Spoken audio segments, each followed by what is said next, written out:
Human Religion in Buddha Education মানৱ ধৰ্ম part 36 মানৱ ধৰ্মৰ এই ৩৬ নম্বৰ অংশটোত আজি আমি অভিধম্ম পিটকৰ দুটামান স্পৰ্শকাতৰ কথাৰ বিষয়ে অতি চমুকৈ আলোচনা কৰিবলৈ লৈছোঁ। বুদ্ধৰ অভিধম্ম পিটকখন এখন বিশাল সংগ্ৰহ বা ভঁৰাল। পালি শব্দ পিটক মানে ভঁৰাল। ইয়াৰ পৰা মাত্ৰ দুটামান কথাহে চমুকৈ আলোচনা কৰিবলৈ লৈছোঁ। প্ৰথম কথাটো হ'ল অভিধম্মত ঈশ্বৰৰ কোনো বৰ্ণনা নাই, অৰ্থাৎ বুদ্ধই কত কোনো ঈশ্বৰৰ বিষয়ে একোৱে কোৱা নাই। অৰ্থাৎ ঈশ্বৰ আছে যদি আছে আৰু নাই যদি নাই। ঈশ্বৰ থাকিলেও ক'ব লগা একো নাই আৰু নাথাকিলেও ক'ব লগা একোৱে নাই। আৰু বুদ্ধৰ শিক্ষাত ঈশ্বৰৰ কোনো প্ৰয়োজনো নাই। ঈশ্বৰ অবিহনে মুনি গৌতমে বুদ্ধ হ'ব পাৰিছে, নিৰ্বাণ লাভ কৰিব পাৰিছে। ঈশ্বৰৰ বিষয়ে একো কোৱা নাই, কিন্তু বুদ্ধক ভগৱান বুলি কোৱা হয়।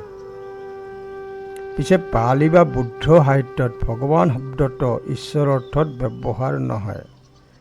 বিশেষ গুণ কিছুমানৰ বাবেহে বুদ্ধক ভগৱান বুলি কোৱা হয়।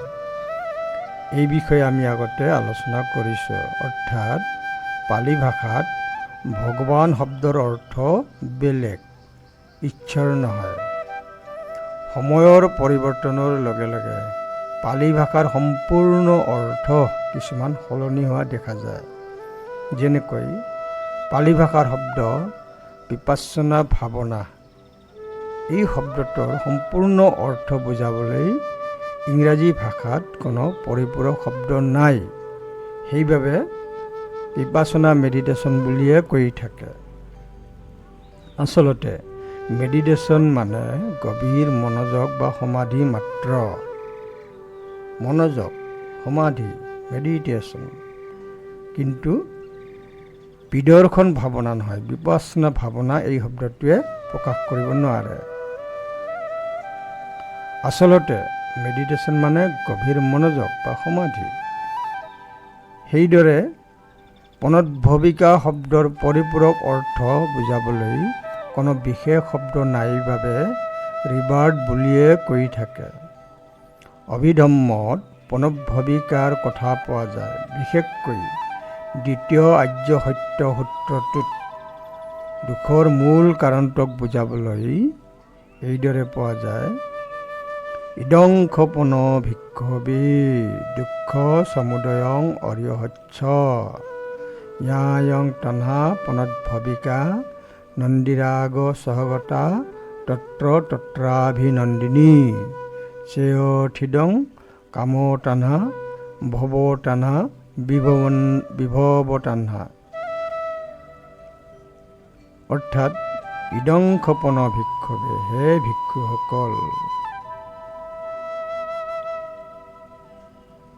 দুঃখ সমুদয় অৰিয়হচ্ছ, দুখৰ উৎপাদনৰ মূল আৰ্য সত্য আছে, মূল কাৰণ আছে। ভৱৰ পৰা ভৱান্তৰলৈ পুনঃ পুনঃ উৎপাদিকা তৃষ্ণা আছে, যি নেকি আনন্দ আৰু লোভৰ লগত আগমন কৰে। সেই ভৱ অভিনন্দনকাৰিণীৰ কাৰণ বা চৰ্ত আছে। সেয়া হ'ল কাম তৃষ্ণা, ভৱ তৃষ্ণা আৰু বিভৱ তৃষ্ণা। ইয়াকে কোৱা হয় দুখ সমুদয় আৰ্য সত্য। অৰ্থাৎ দুখৰ মূল কাৰণ আছে, ই আৰ্য সত্য। দুখৰ মূল কাৰণ আছে। পুনৰ্জন্মই দুখৰ মূল কাৰণ। সকলো প্ৰকাৰৰ তৃষ্ণাই ইহ জনমতে ক্ষণে ক্ষণে উৎপাদন হৈ ক্ষণে ক্ষণে দুখ দি থাকে। অৰ্থাৎ ইহ জনমতে তৃষ্ণাই বাৰে বাৰে দুখ দি থাকে আৰু সৰ্বশেষ মৃত্যুৰ পিছতো পুনৰ উৎপাদন হৈয়েই আমাক দুখ দি থাকে। ইয়াতে পুনৰ্ভৱিকাকে পুনৰ্জন্ম বুলি কোৱা হৈছে। পিছে ভগৱান বুদ্ধৰ অভিধৰ্মৰ গোটেই শিক্ষাটোৱেই অনাত্মবাদৰ শিক্ষা। অনিচ্ছ দুঃখ অনাত্মৰ শিক্ষা। সেয়ে বুদ্ধ শিক্ষাত কোনো আত্মাৰ চৰ্চা নাই। যিহেতু আত্মাই নাই, আত্মাৰ চৰ্চাই নাই, সেয়ে কাৰো পুনৰ্জন্মও নাই। আত্মাই যদি নাই, কোনে পুনৰ্জন্ম ল'ব? কোনে পুনৰ্জন্ম লয়? কোনে ৰিবাৰ্ট লয়? অৰ্থাৎ যিহেতু কোনো আত্মাই নাই, গতিকে কাৰো পুনৰ্জন্ম হ'ব নোৱাৰে। পুনৰ্ভৱিকাকে পণ্ডিতসকলে পুনৰ্জন্ম বুলি কৈ আছে আৰু তাকে ইংৰাজীত ৰিবাৰ্ট বুলি কৈ থাকে। আৰু ইয়াতে তন্হা পুনৰ্ভৱিকা বুলি কোৱা হৈছে, অৰ্থাৎ তৃষ্ণাৰ পুনৰ আগমন বুলিহে কোৱা হৈছে। কোনো আত্মাৰ পুনৰ আগমন বুলি কোৱা নাই। তৃষ্ণাৰ পুনৰ আগমন মানেই দুখৰ আগমন। কাৰণ তৃষ্ণা অকলে নাহে, তৃষ্ণাৰ লগতে সদায় দুখবোৰো আহে। অভিধৰ্মৰ প্ৰতিত্ব সমুৎপাত নীতিৰ দুখ চক্ৰটোত এটা শব্দ পোৱা যায়, সেইটো হ'ল জাতি। ভৱ পচ্ছয়া জাতি বুলি এটা চৰ্ত আৰু ফলৰ সন্ধিক্ষণ আছে। পচ্ছয়া কজ এণ্ড কণ্ডিশ্যন, ভৱ পচ্ছয়া জাতি, এইবুলি এটা অংশ আছে, সন্ধিক্ষণ আছে। জাতি মানে জন্ম। তন্হা পচ্ছয়া উপাদানা, অৰ্থাৎ তৃষ্ণাৰ বাবে উপাদান বা আসক্তিৰ উৎপত্তি হয়, সৃষ্টি হয়। আৰু উপাদানা পচ্ছয়া ভৱ, অৰ্থাৎ উপাদান বা আসক্তিৰ বাবে ভৱ বা কম্ম ভৱ আৰু উপপত্তি ভৱৰ উৎপত্তি হয়। আৰু অৱশেষত ভৱৰ বাবে জাতি বা জন্ম হয়। ইয়াতে কিন্তু পুনঃ জাতি বুলি কোৱা নাই বা পুনৰ্জন্ম বুলি কোৱা নাই, অকল জন্ম বুলিহে কৈছে। আমি আন এঠাইত জাতি শব্দটো পাওঁ, সেয়া হ'ল ধম্মপদৰ বাণী, বুদ্ধৰ প্ৰথম বচন। অনেক জাতি সংসাৰং সন্ধা বিচ্ছং অনিবিচ্ছং গহ কাৰকং গৱেষন্ত দুঃখা জাতি পুনঃ পুনং। অনেক জাতি, অনেক জন্মত সংসাৰ চক্ৰত জীৱন গৃহ আৰু সংসাৰ নিৰ্মাতাক বিচাৰি নেপাই পুনঃ পুনঃ দুখ ভোগ কৰিল। অনেক জাতি বাৰে বাৰে দুখ জন্মৰ বাবে, দুঃখা জাতি পুনঃ পুনঃ, অৰ্থাৎ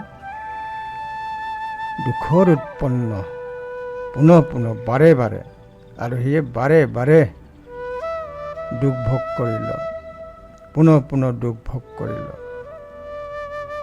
ধম্মপদ 153। অনেক জাতি বা অনেক জন্ম শব্দটোৱে দুই প্ৰকাৰৰ জাতিকে বুজায়।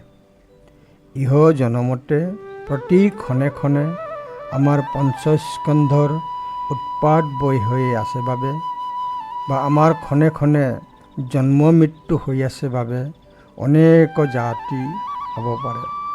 আৰু অনেকবাৰ পুনৰ্জন্ম লোৱাৰ বাবেও অনেক জাতি হ'ব পাৰে।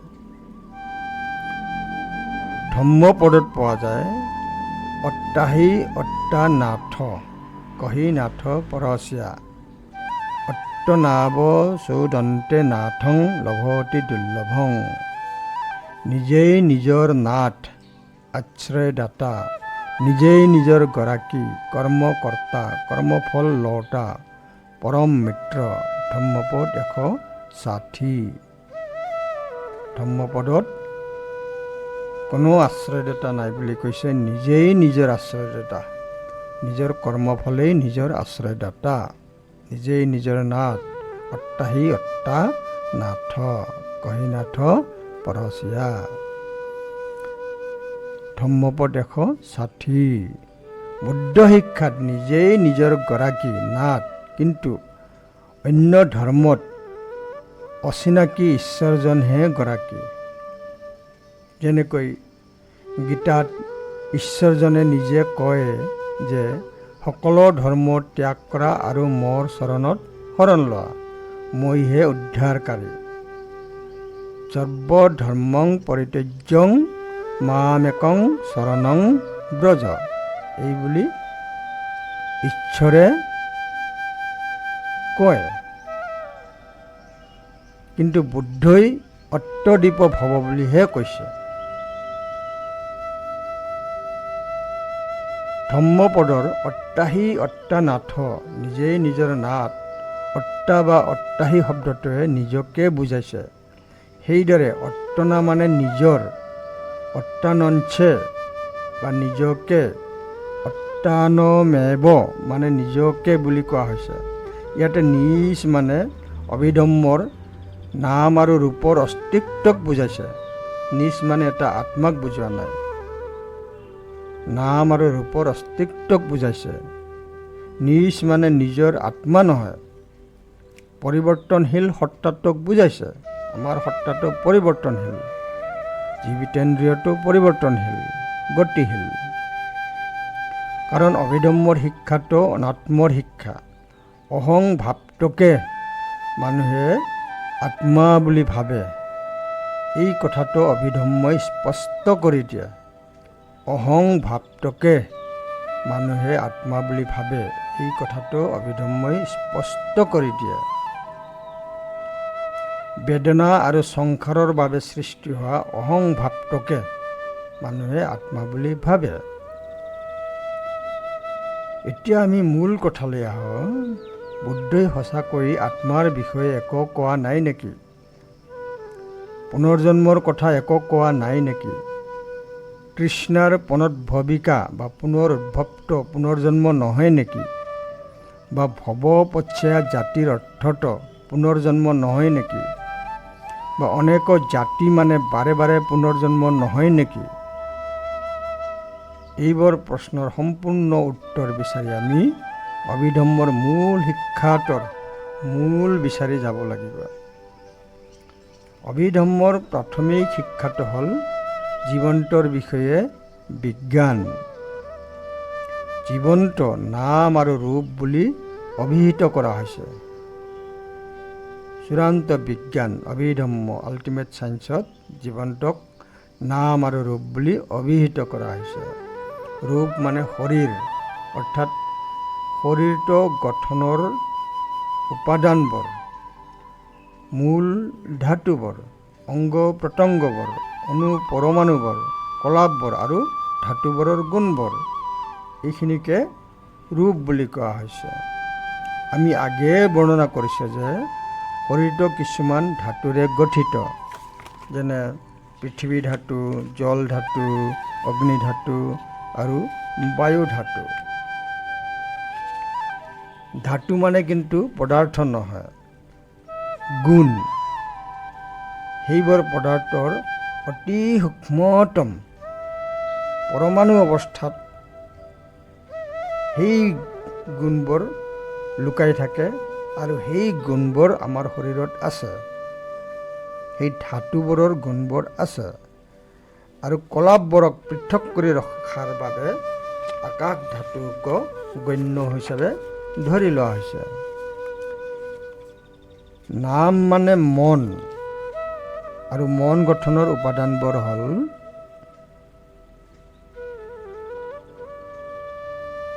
বিজ্ঞান, সংজ্ঞা, বেদনা আৰু সংখ্যাত। নাম মানে মন, নাম ৰূপ, নাম মানে মন আৰু মন গঠনৰ উপাদানবোৰ। মন বা নামটোৰ মূল উপাদানসমূহ হ'ল বিজ্ঞান, সংজ্ঞা, বেদনা আৰু সংখ্যাৰ। উপাদানসমূহক সজীৱ কৰি ৰাখে চিত্তবোৰে। চিত্তবোৰক সহায় কৰে চেতাচিকাই, চৈত্যসিকতাই। আমাৰ জীৱন গঠনৰ বাবে এইকেইটাই হ'ল মূল আহিলা। এইকেইটাৰে জীৱনটো পৰিচালিত হয়। পিছে এইকেইটাৰ মাজত কত কোনো অক্ষয় অমৰ অজৰ আত্মা নাই আৰু কোনো ঈশ্বৰৰ ভূমিকাও নাই। অৰ্থাৎ প্ৰকৃতিগত কাৰণত মানুহৰ জন্মও হয় আৰু মৃত্যুও হয়। এইটো প্ৰকৃতিগত কাৰণ, আন কাৰোবাৰ ইচ্ছাৰ বাবে নহয়। দয়ালু ঈশ্বৰজনে নিজৰ ইচ্ছামতে মানুহ জন্ম দিয়া হ'লে তেওঁ কেতিয়াও কাকো হিংসা কৰি পংগু, অন্ধ, কলা, চিৰৰোগী মানুহৰ জন্ম নিদিলেহেঁতেন বা গৰ্ভতে কাকো মাৰি নেপেলালেহেঁতেন। আমি অভিধম্মৰ কথালৈ আহোঁ। অভিধম্ম means excellent or sublime law of nature, true law of nature. অভিধম্মত সত্যক দুই ভাগত বিভক্ত কৰা হৈছে, apparent truth or realities and ultimate truth or realities. আমি এতিয়া ultimate truth, real truthৰ পিনে আগবাঢ়িম। Ultimate truth of human life is Nama and Rupa. Nama is the mind, is the combination of Citta, that is consciousness, and Cetasikas. Cetasika is the mental factors or concomitants. The process of Nama is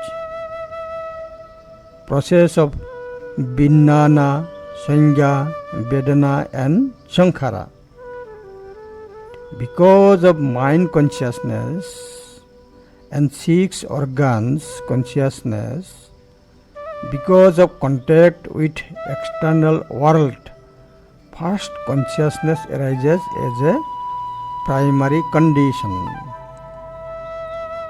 Ultimate truth of Rupa is the combination of matter and energy. What happened at the moment of death? It happened the cessation of death consciousness. At the moment of death of a person, cessation of Suti Citta consciousness and Bhavanga consciousness, and there arises relinking, that is Patisandhi began, relinking consciousness based on previous ignorance and cravings. The new Cetasikas formed as Javana process, and it is the foundation of relinking Patisandhi consciousness that starts life continuum consciousness, as if inertia of motion of the force of the life formation excel for some times. That is, Bhavanga consciousness proceeds till a new conception arises.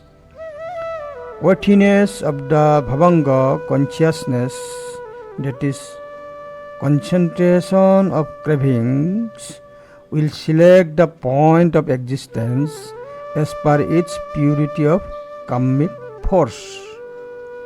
Thus, because of ignorance and cessation of the previous birth's consciousness, producing sankhara, which is the cause and condition, that is pachaya, for a new birth.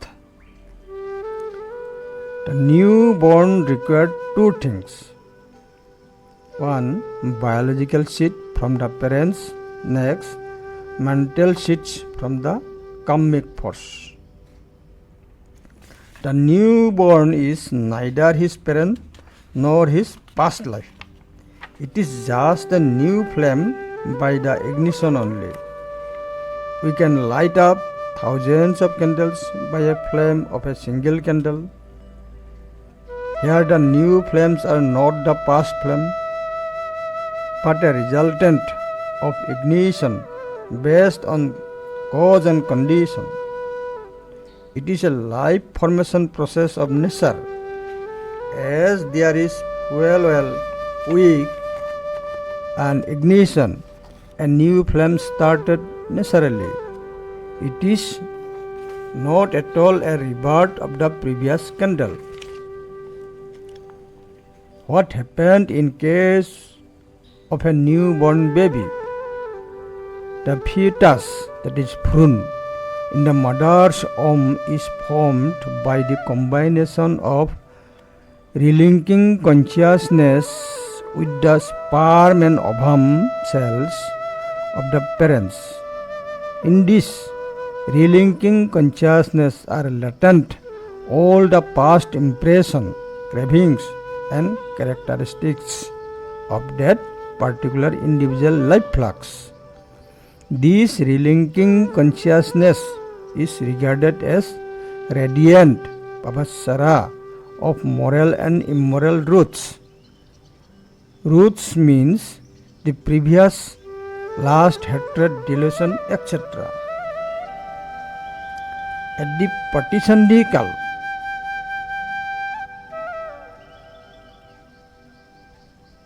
the 19 consciousness, at the Patisandhikal, Patisandhi Binnana, 19 Chitta of rebirth consciousness. Rebirth consciousness arises at the Patisandhikal of that consciousness is the group of 19 Chitta. At the present Patisandhikal, at the moment of Patisandhi, rebirth consciousness of 19 Chittas arises based on 11 Akusal Chetana and 7 Lokya Kusala Chetanas, that is based on Sankhara. From the very first moment of conception in the mother's womb, the Kamma resultant consciousness of the embryonic being is functioning. Rebirth functions, generally we have 89 Chittas, but there are only 19 Chittas which ignite to perform rebirth function. We have, in general people, we have 89 Chittas. No doubt the Arahant have 121 Chittas. Anyway, as we have 89 Chittas as a general people, but there are only 19 Chittas which ignite to perform rebirth functions. All Chitta perish at the moment of death. They are called Patisandhi Chittas, relinking consciousness. 2 Upekha Santirana Chitta, 8 Mahavipaka Chitta and 9 Mahagata Vipaka Chittas. These Chittas are arises as a relinking consciousness. The formation of Nama is the 35 Chatasika with 32 Lokya Vipaka Chitta, which include Vedana, Sangha and Sankhara.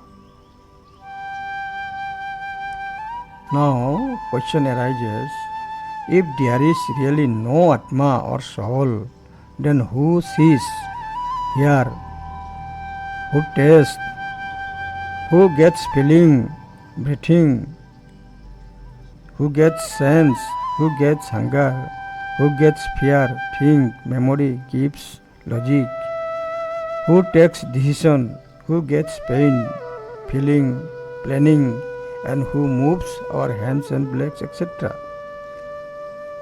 Who control our activities? This is the main question. If there is no Atma, who control our activity? Answer. It is the mind, the Chitta and Chatasika. The mind, Chitta or Chatasika, is the main controller. Process of Chitta is consciousness. There are eye consciousness, ear consciousness, nose consciousness, tongue consciousness, body consciousness, and mind consciousness. Mental processes starts with consciousness about the object, perception about the object, feelings about the object, sankhara, mental formation, and reaction. So, Chetana with the thrust of sankhara take all sorts of action, reaction, feelings, all type of mental processes. Chetana with the thrust of sankhara takes all sorts of action, reaction, feelings, and all type of mental process.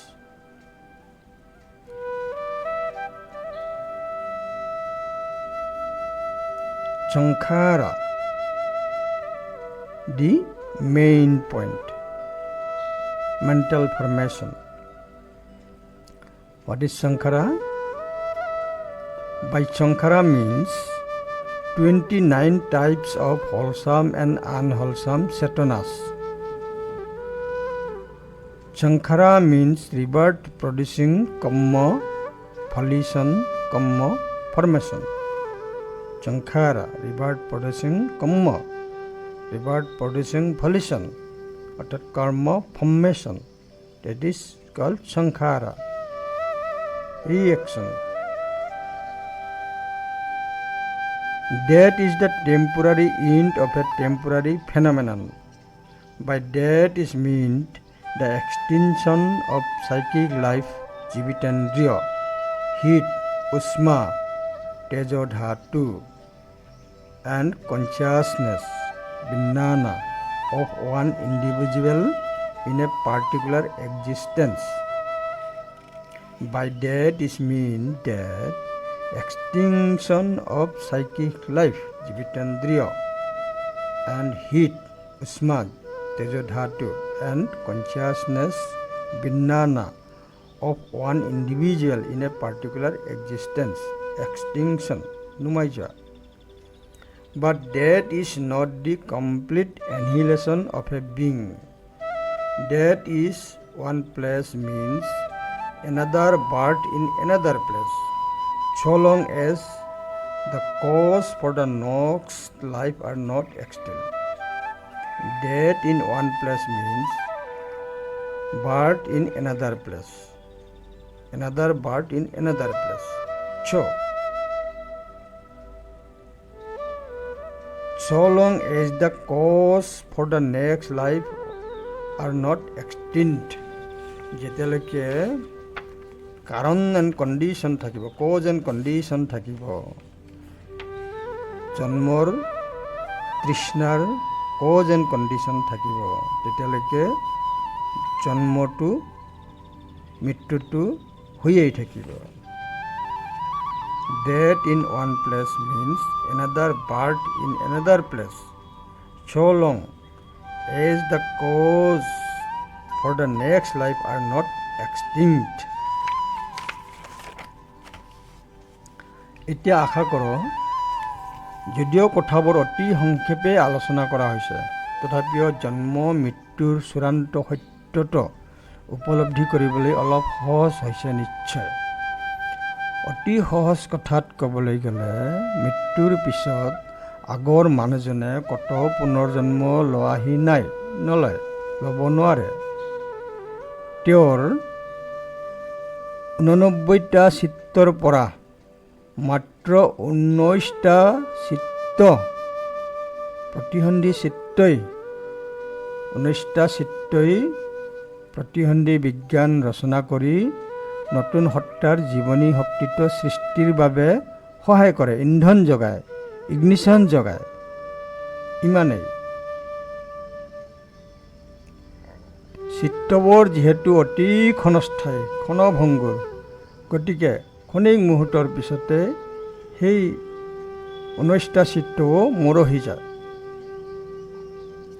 সেয়ে বুদ্ধ শিক্ষাত, শুদ্ধ অৰ্থত বা অভিধম্ম শিক্ষাত বা অভিধম্মৰ চূড়ান্ত বিজ্ঞান বিশ্লেষণত, বিজ্ঞানৰ দৃষ্টিত কাৰো পুনৰ্জন্ম নহয়, কাৰণ কোনো আত্মাৰে অস্তিত্ব নাই, অক্ষয় চিত্ত নাই, অমৰ চিত্ত নাই। কিন্তু সাহিত্যিক ভাষাত সাধাৰণ মানুহক বুজাবৰ বাবে, নতুন সত্তাক সজীৱ কৰিবৰ বাবে, আগৰ মানুহজনৰ তৃষ্ণাই সহায় কৰাৰ বাবে, পৰিপূৰক অৰ্থৰ পৰিপূৰক শব্দ বিচাৰি নেপায় বাবে পুনৰ্জন্ম বুলিয়ে কোৱা হয়।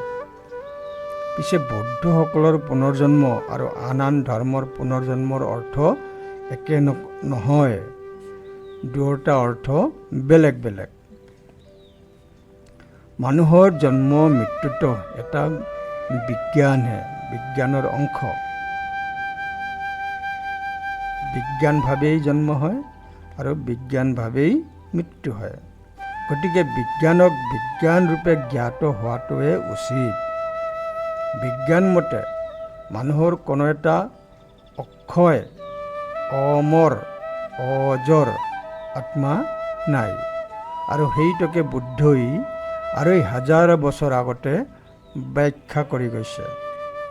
পিছে আমি আজিলৈকে আকৰগছ মনোভাৱৰ বাবে সেই সহজ কথাটোক বুজিব পৰা নাই, মানিব পৰা নাই, জ্ঞাত হ'ব পৰা নাই।